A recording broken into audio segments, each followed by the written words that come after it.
शायद यूपीआई के बिना अपने जीवन की कल्पना करना भी मुश्किल हो जाए, क्योंकि यूपीआई आने के बाद जेब में पैसों को लेकर चलने की जरूरत ही खत्म हो गई है।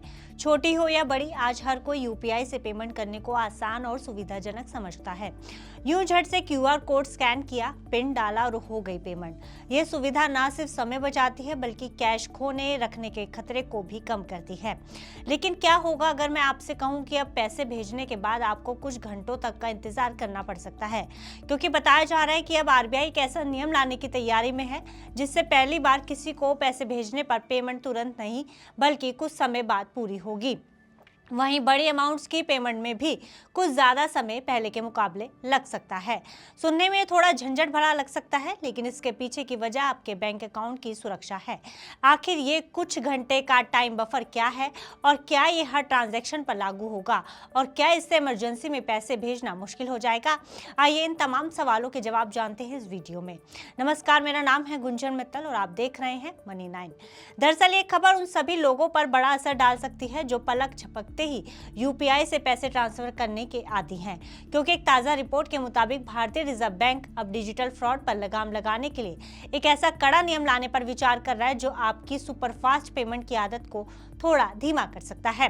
वहीं दूसरी तरफ भारतीय रिजर्व बैंक ने 9 अप्रैल 2026 को एक अहम सर्कुलर भी जारी किया है, जिसके मुताबिक विदेश से भारत में पैसा भेजने और उसे समय पर पाने की प्रक्रिया अब पहले से ज्यादा आसान और तेज होने वाली है, जिसका मकसद क्रॉस बॉर्डर इनवर्ड पेमेंट को तेज और स्मूथ बनाना है।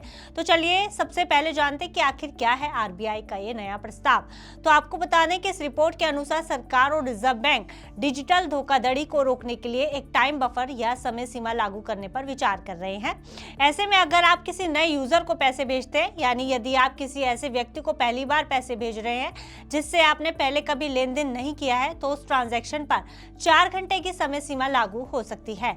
वहीं इसके लिए एक लिमिट निर्धारित करने पर भी विचार किया जा रहा है, जैसे ये नियम 2000 से ऊपर के ट्रांजैक्शन के लिए लागू होने की संभावना है। वहीं इन नए नियमों को लाने के मकसद की बात की जाए तो माना जा रहा है कि अगर किसी के साथ धोखाधड़ी होती भी है और पैसा अकाउंट से कट जाता है तो इन 4 घंटों के भीतर वह बैंक को सूचित कर उस ट्रांजैक्शन को रुकवा सकता है।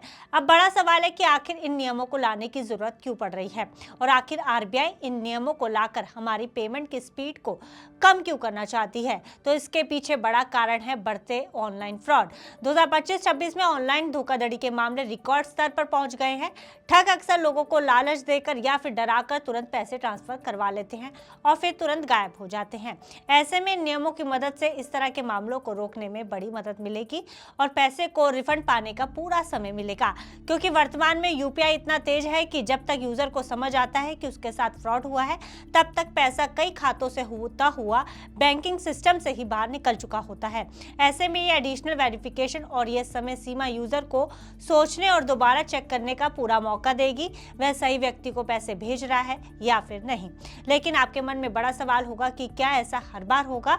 तो आपको बता दें कि पुराने कॉन्टैक्ट्स को पैसा भेजने में आपको किसी तरह की परेशानी नहीं आएगी, यानी जिनको आप रेगुलर बेसिस पर पैसा भेजते हैं तो उन्हें तुरंत पैसे भेजे जा सकेंगे। जैसे अगर आप अपनी माँ, पिताजी या दोस्त या किसी रेगुलर दुकानदार जिनको आप पहले पैसे भेज चुके हैं को पैसे भेजते हैं तो वहां कोई देरी नहीं होगी, पैसा हमेशा की तरह तुरंत पहुंचेगा। लेकिन नए कॉन्टैक्ट को पैसे भेजने में समय लग सकता है। वहीं दूसरा, छोटे अमाउंट पर शायद ये रिस्ट्रिक्शन ना हो, जैसे कि रोजाना आप 10-20 रुपए की पेमेंट करते हैं तो उस समय आपको ये समस्या ना आए, यानी 2000 से कम के ट्रांजैक्शन पर भी फिलहाल कोई रोक लगाने का प्रस्ताव नहीं है। लेकिन अगर आप 2000 से ज्यादा की पेमेंट करते हैं तो हो सकता है कि आपको कुछ समय देना पड़े पेमेंट के लिए। तीसरा, कुछ विशेष परिस्थितियों में जैसे मेडिकल इमरजेंसी, इस नियम में ढील देने की तकनीकी तरीकों पर भी विचार किया जा रहा है कि किसी मेडिकल इमरजेंसी या किसी खास परिस्थिति में इस तरह के नियमों में थोड़ी ढील दी जा सके यूजर को। आंकड़ों पर नजर डालें तो भारत में हर महीने लगभग 1200 करोड़ से ज्यादा यूपीआई ट्रांजैक्शन हो रहे हैं। वहीं वर्तमान में डिजिटल फ्रॉड का शिकार हुए लोगों में से केवल 2 से 5% लोग ही अपना पैसा वापस पा पाते हैं, क्योंकि पैसा बहुत तेजी से ट्रांसफर हो जाता है। ऐसे में एक्सपर्ट्स का मानना है कि कुछ घंटों के इस बफर से रिकवरी का जो ये आंकड़ा है 20 से 25% तक बढ़ सकता है। हालांकि ये नियम सुरक्षा के लिहाज से अच्छे हैं, लेकिन इन्हें लागू करने में कुछ चुनौतियां भी हैं। जैसे पहला पहला है यूजर एक्सपीरियंस, क्योंकि कुछ एक्सपर्ट्स का मानना है कि इससे डिजिटल पेमेंट की जो लोकप्रियता है वो कम हो सकती है और लोग फिर से कैश की तरफ मुड़ सकते हैं। और दूसरा है तकनीकी दबाव, क्योंकि बैंकों और पेमेंट ऐप्स जैसे कि गूगल पे, फोन पे, पेटीएम को अपने सिस्टम में इसके लिए बड़े बदलाव करने होंगे। और तीसरा है छोटे व्यापार, यानी उन दुकानदारों के लिए मुश्किल हो सकती है जो नए ग्राहकों से बड़े ऑर्डर लेते हैं। वहीं दूसरी तरफ विदेश से भारत में पैसे आने के प्रोसेस को आसान और तेज बनाने के लिए आरबीआई ने एक और बड़ा कदम उठाया है।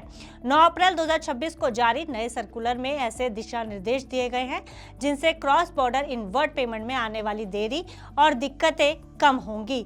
ये कदम खासतौर पर उन लोगों और बिजनेस के लिए राहत लेकर आया है जिन्हें विदेश से फंड मिलने में अक्सर परेशानी का सामना करना पड़ता था। दरअसल आरबीआई ने माना है कि अभी तक विदेश से आने वाले पैसों में कई तरह की फ्रिक्शन यानी रुकावटें थीं। इन रुकावटों की वजह से पैसे आने की जानकारी समय पर नहीं मिलती थी और अकाउंट में क्रेडिट होने में देरी होती थी। लेकिन अब नए गाइडलाइंस के जरिए इन समस्याओं को दूर करने की कोशिश की जाएगी। यानी अब जब कोई व्यक्ति या कंपनी विदेश से पैसे भेजेगी तो उस पेमेंट की जानकारी जल्दी और सही तरीके से भारत में रिसीवर तक पहुंचेगी। इसका मतलब ये है कि पैसे आने की सूचना समय पर मिलेगी, बैंक में क्रेडिट होने में कम समय लगेगा, ट्रांजैक्शन ट्रैक करना आसान होगा। तो ये बदलाव खासतौर पर फ्रीलांसर, एक्सपोर्टर, एनआरआई फैमिली और छोटे बिजनेस के लिए बहुत बड़ा फायदा लेकर आएगा जो विदेश से आने वाले फंड्स पर निर्भर रहते हैं। तो कुल मिलाकर डिजिटल इंडिया में सुरक्षा और सुविधा के बीच हमेशा एक जंग चलती रही है। आरबीआई का ये प्रस्ताव जहां किसी के लिए थोड़ी राहत लेकर आया है तो किसी के लिए हल्की परेशानी, लेकिन मकसद बैंकिंग सिस्टम को और ज्यादा पुख्ता और सुरक्षित बनाना है।